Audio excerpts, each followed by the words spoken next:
Girl, Nikki and Sean is still a hot mess, if you ask me. And Mecca scared to have sex. I know he lied. Girl, let's get on to it.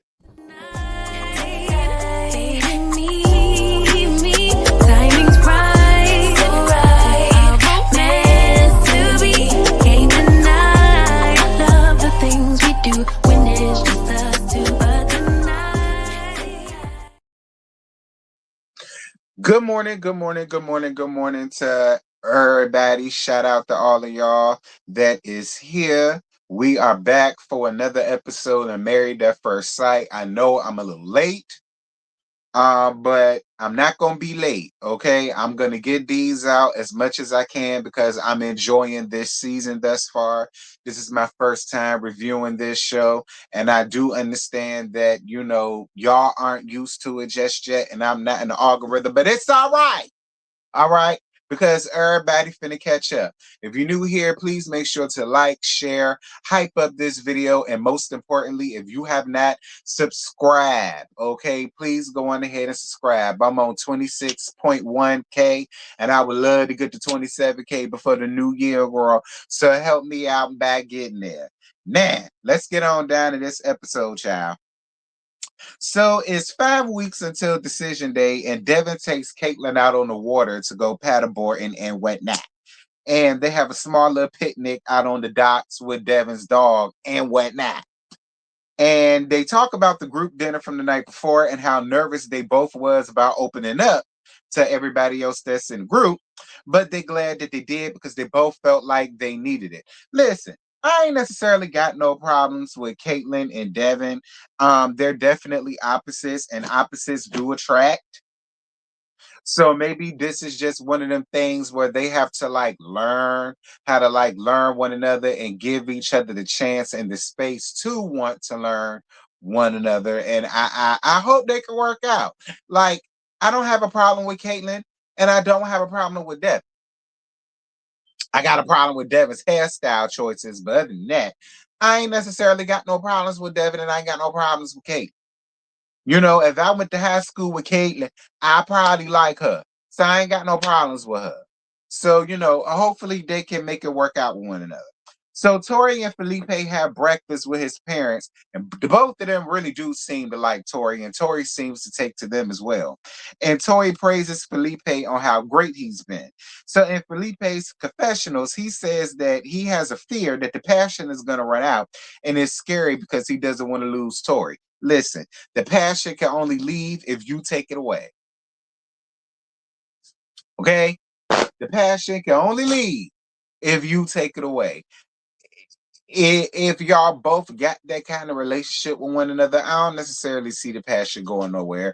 Like, Tori already let you fold her up and bend her ass in the mattress. She already then allowed you to do that, Felipe. So I don't necessarily think the passion is going to go nowhere no time soon. If Tori don't get in her own way. Okay? So long as Tori don't stand in her own way, I don't necessarily feel like it's going to go nowhere because you a passionate person as it is. All right, I guess that's that Brazilian in you. Ain't you Brazilian? I think it's the Brazilian in you. Anywho. So Courtney and Nick at home making guacamole, and Courtney says that she don't know who Keanu Reeves is because she don't watch a lot of movies. Huh? What you mean you don't know who Keanu Reeves is? I know who Keanu Reeves is with his handsome little self. How you not know who Keanu Reeves is? You ain't never watched no movies? None? But then again, Courtney, you are very weird. So, it wouldn't shock me that you don't know who Keanu Reeves is. But at the same time,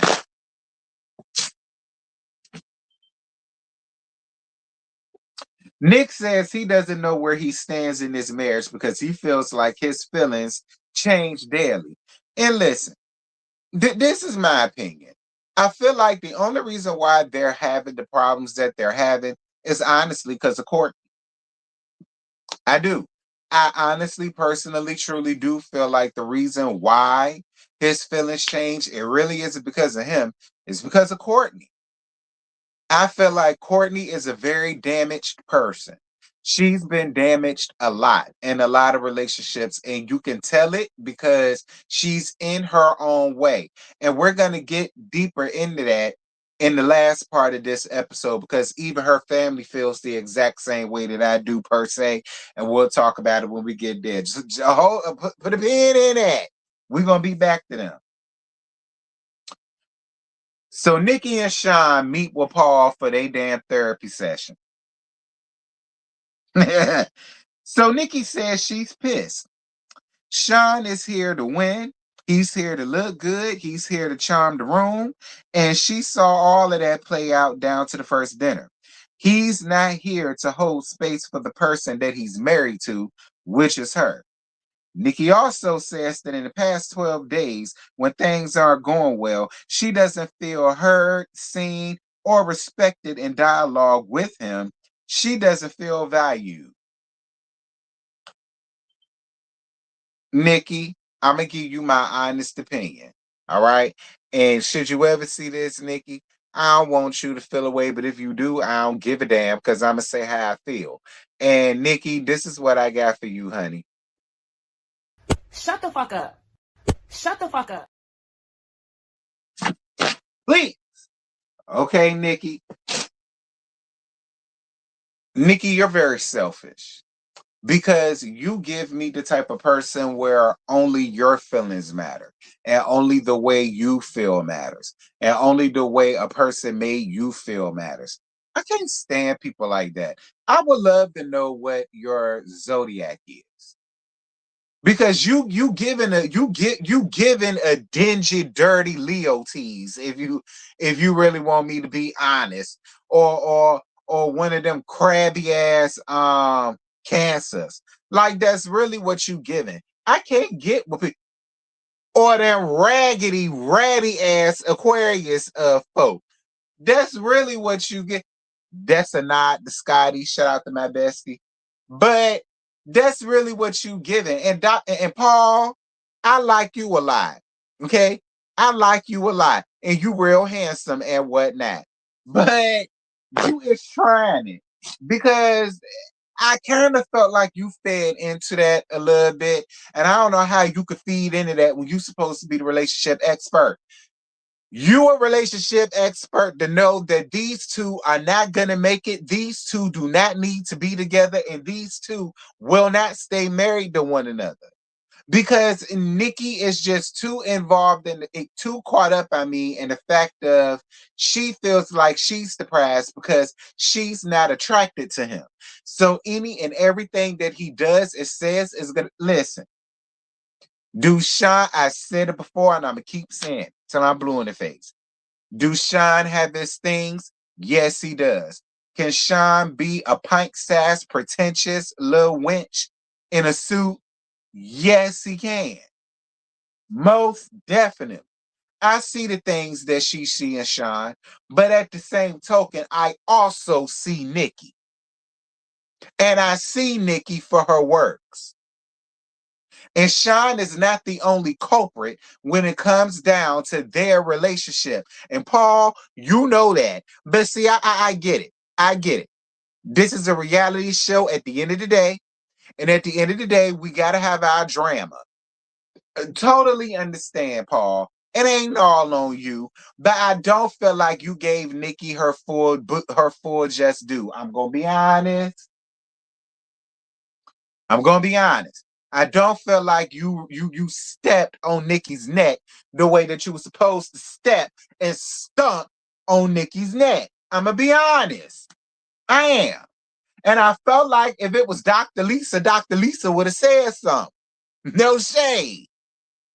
Because I like Paul, his handsome self. But I'm just going to be real about it. Moving on. So Michelle and Cameron go painting, and Michelle brings up how she says she wanted her match to make at least 50,000, 150K a year. Cameron says right now he doesn't make that, but he's moving up in the coaching ranks, so it could happen soon, but it's not guaranteed. And in Nikki's and Cameron's confessionals, he says that he would never put a number on how much his partner makes, and he didn't love that. Listen, Cameron, you might not have loved that, but I'm not mad at it. I'm not. Everybody got things that they look for. And just because they're saying they're looking for that doesn't necessarily mean because you don't possess that, that somehow means everything is a turn off and then they don't want you no more. It don't always necessarily mean that, you know, like I kind of felt like you felt emasculated a little bit, and you did bring that up later on in that scene that we saw when y'all went back to whoever house y'all went to, and you talked about how you felt emasculated a little bit, but listen, that's your problem.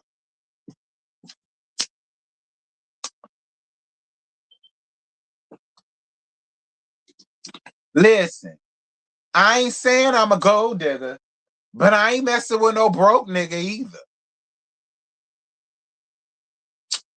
And I get it. In today's economy, in today's society, it's kind of hard. I get all of that. But I like the way she handled it. I like the way she said, listen, I can understand you being a man. You probably feel as though you have to be the breadwinner, but I don't feel no types of ways about you.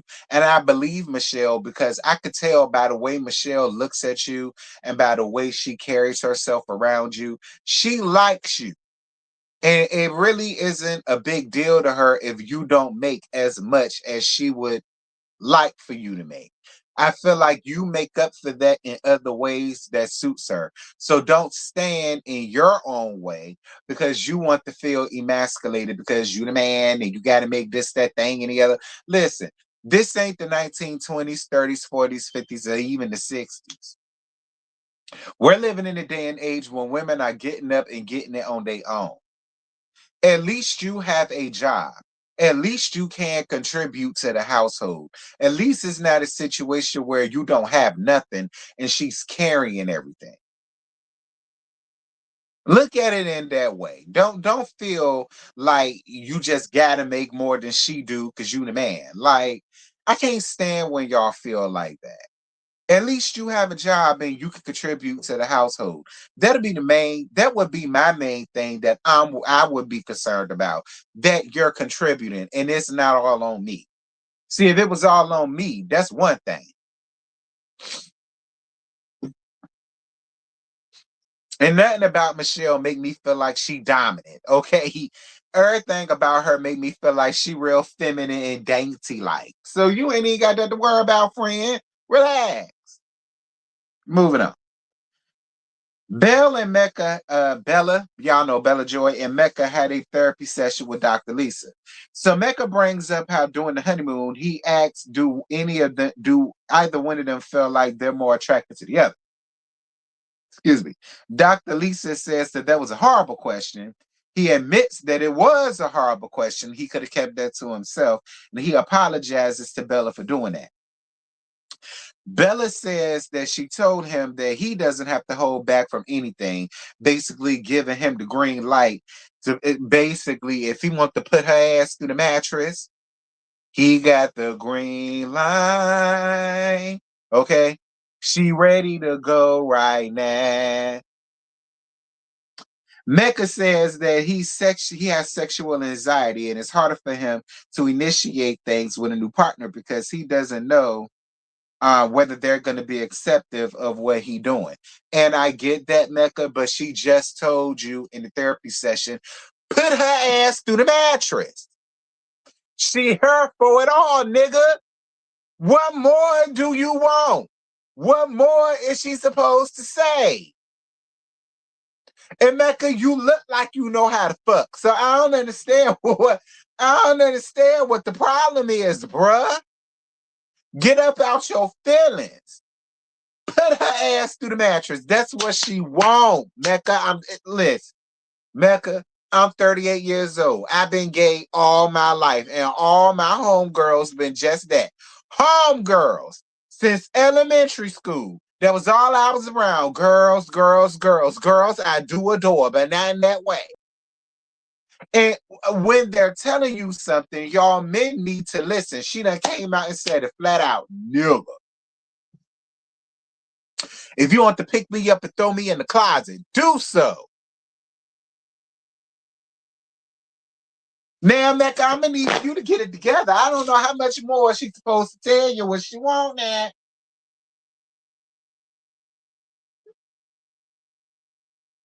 So Marissa and Adam go to her apartment, and Marissa says that her and Adam couldn't be more different when it pertains to how they live. Feeling like he might be a little bit underwhelmed because of how she lives because he has a playground. I mean, I get it. So she has them painting and they're painting one another. And she asks where would he like to live? He says he prefers to live by the lake and by the water versus in the city. I mean, I guess. Look, if it was me, I don't want the country living. I don't. I grew up in Hampton, Virginia. Now, Virginia is the South, but I have seen the country. Like my godmama and my godmama and my uncle, they lived in the country. Okay? They lived in the country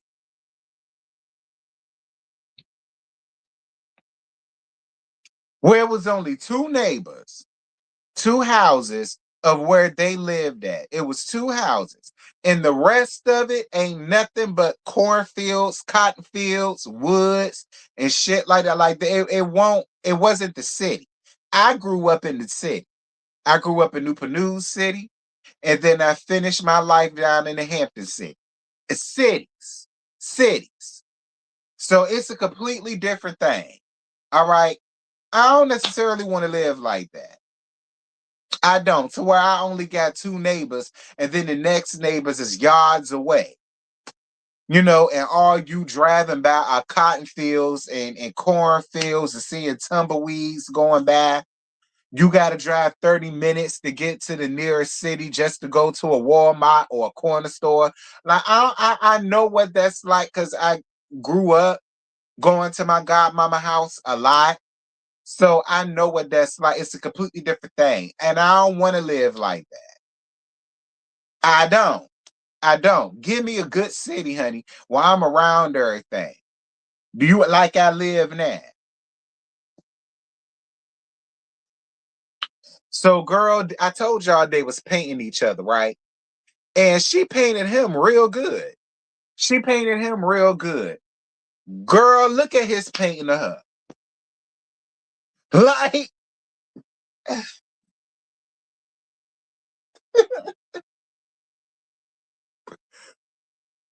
Adam, what the fuck is this? Adam, that's the best you could do? Girl, this was me.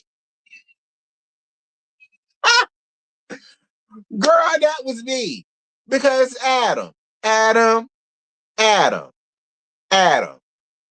you could have at least drew her as a stick figure. Like if you really didn't know how to paint like that, you really could have just drew her as a stick figure. And then you put the word cook. And that's exactly what she looked like. Cooked. Adam, how you gonna read her the hell down like that? Like that was not a likeness of her at all. Talk about some damn cook. That's exactly what you made her look like. Cooked, scrambled, boiled, fried hard. Like what?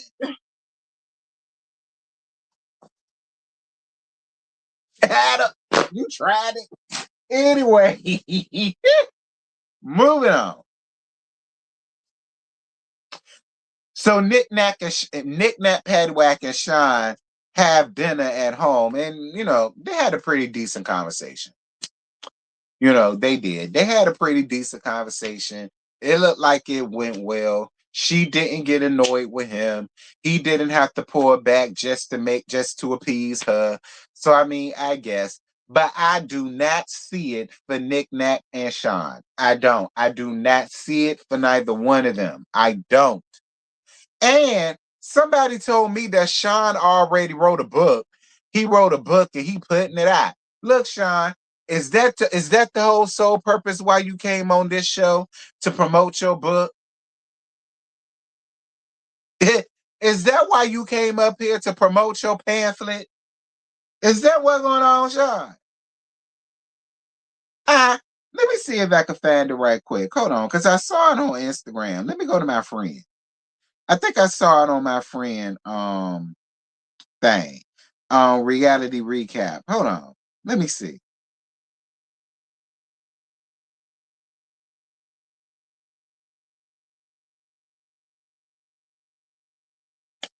Was it on reality recap? I thought it was.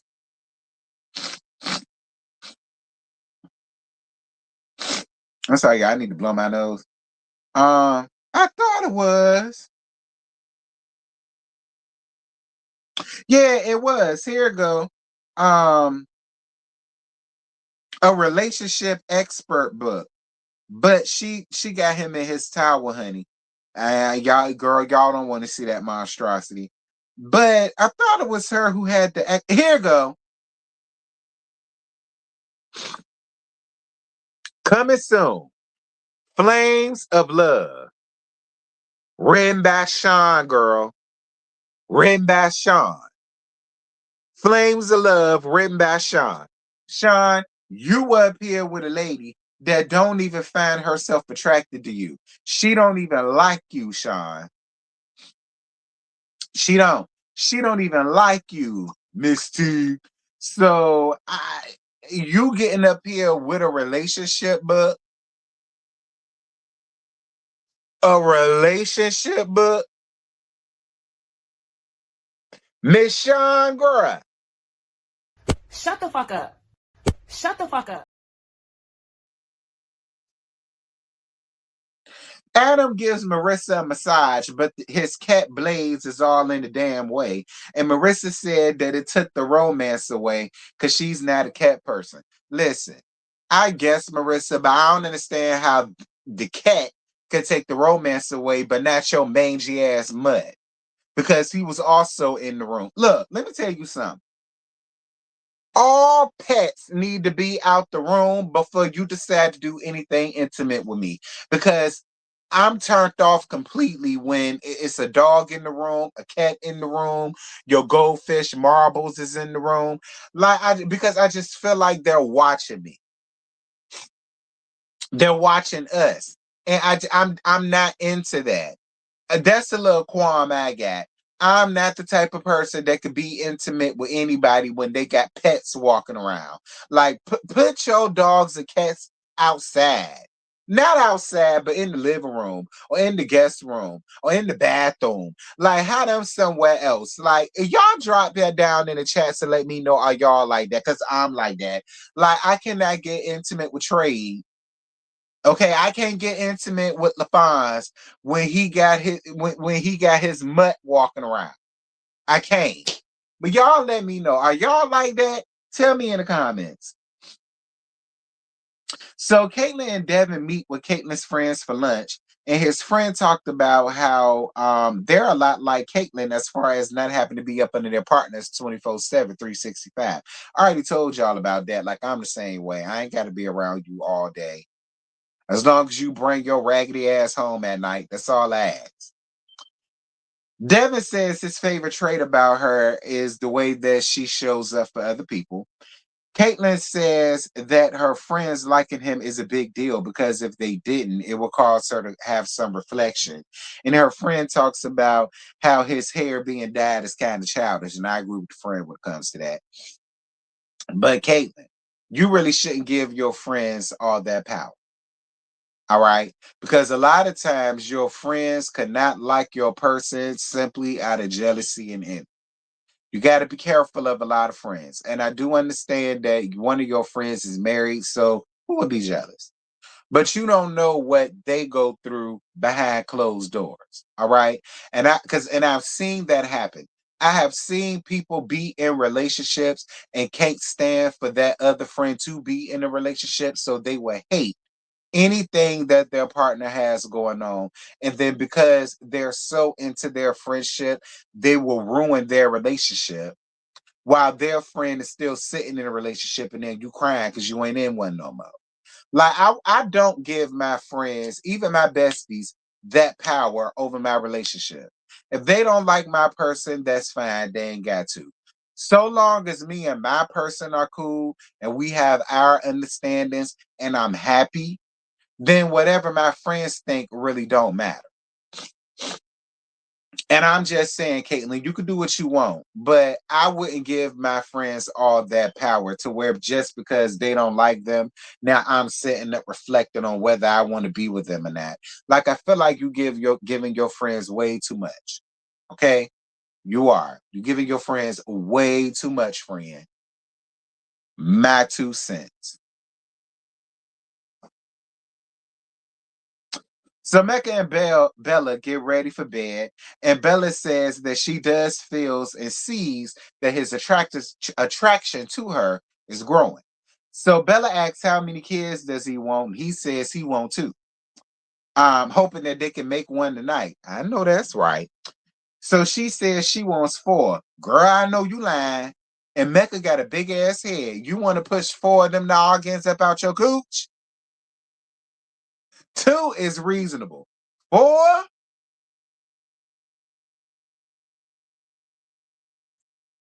I mean, listen, Mecca fine. So, I fuck around to get pregnant every year like these Kojic first ladies. But, they're just me. Um, but it was a cute little scene. I could tell they are getting closer to one another, which is a good thing. But why the hell was y'all wearing robes in the bed? And then y'all had on them hot, bulky ass robes. Like, listen, if y'all are gonna do this, do this. All right. I wouldn't listen, because I get hot at night. Okay, I get hot at night. I get hot and irritable at night. Ain't no way in hell I could have stayed in that hot, bulky ass hotel robe all that night and we sleeping in the same bed as a married couple. Like, I guess. So Courtney and Nick traveled 3 hours to go and meet her parents. So Courtney asks will he move to Oregon because she wants to be close to her family, especially if they start having kids. And he says he don't want to live there because of the weather. I did hear that about Oregon. I did hear that Oregon got some sucky ass weather. I did hear that. Now I ain't never been there to experience it, but I do have people, huh?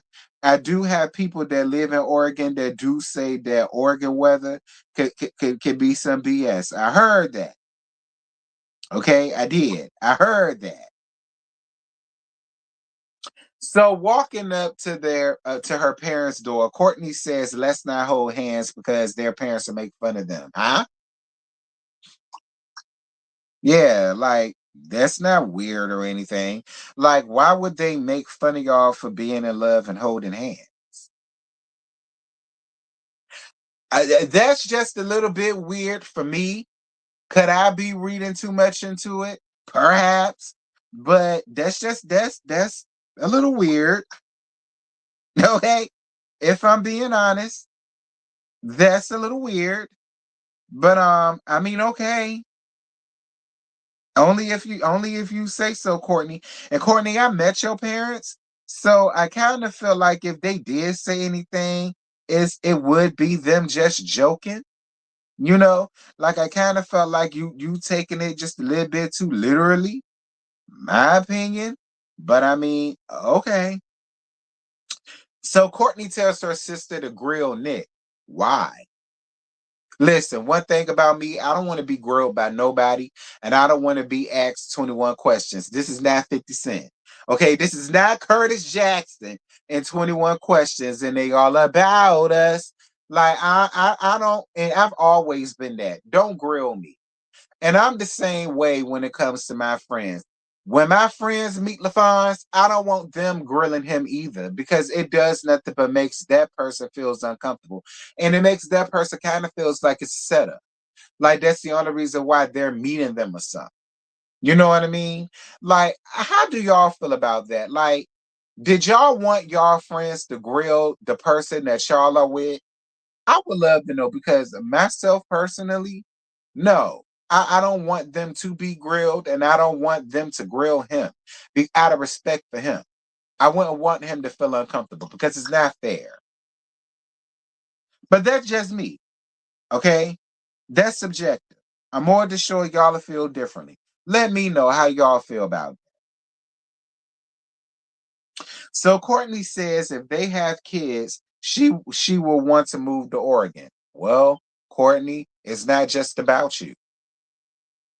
It's not. It's not just about you. It will never be just about you. Maybe y'all could compromise. Maybe it's somewhere y'all can meet in the middle. They don't have to necessarily be Oregon. Like y'all ain't got no place in the middle where he's cool with it because of his reasons, and then you're cool with it because you don't have to travel so far, or your family don't have to travel so far. Like it ain't always about you. Like, I don't know, work that out. So her sister feels like Nick is a good person, and she feels like she's trying to find something wrong with him. And her parents feel the same way, especially her dad. Her dad feels like she's nitpicking, trying to find something wrong with him. And Courtney admits that. But see, Courtney, you're a weirdo.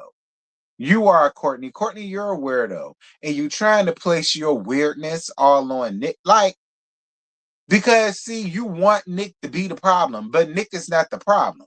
It's you. It's you. You're the problem, Courtney. You're the one who's standing in your way of being happy. Why? If Nick ain't done nothing to you, and if Nick is, because I could listen, for me, and this is just me, Nick is trying. He's trying to learn you. He's trying to learn your ways. He's trying to bend when it comes to you, and you still aren't satisfied. You're finding things, and that's another reason why I don't see it for you and him. And I don't feel like you and him are gonna stay married. I don't. I don't. And it's gonna be your doing. It is. It's gonna be your doing. Like Courtney, you really need to get your shit together. All right. And that's the God's honest truth. You need to get your shit together because at this point, Nick is not the problem. It is you. Even your own family is seeing it and they telling you that it's you. You nitpicking for nothing. But anyway, that's it. That's all. I ain't got no more, girl. This was a good episode. This was a good episode. Didn't mind it at all. I'm gonna go on ahead and put this out. Later on this afternoon, I'm gonna watch Put a Ring on It, Cheat Hab, and I give that to y'all probably on a live later on this afternoon or this evening. So y'all will get that then. Thank y'all so much for being here again. Like, comment, share, hype up this video, and if you have not subscribed, please make sure to subscribe. Okay, I love y'all. I love on y'all. Thank y'all so much for being here. Totally appreciate it. May the Lord watch between me and thee while we absent one from another. Back. So tonight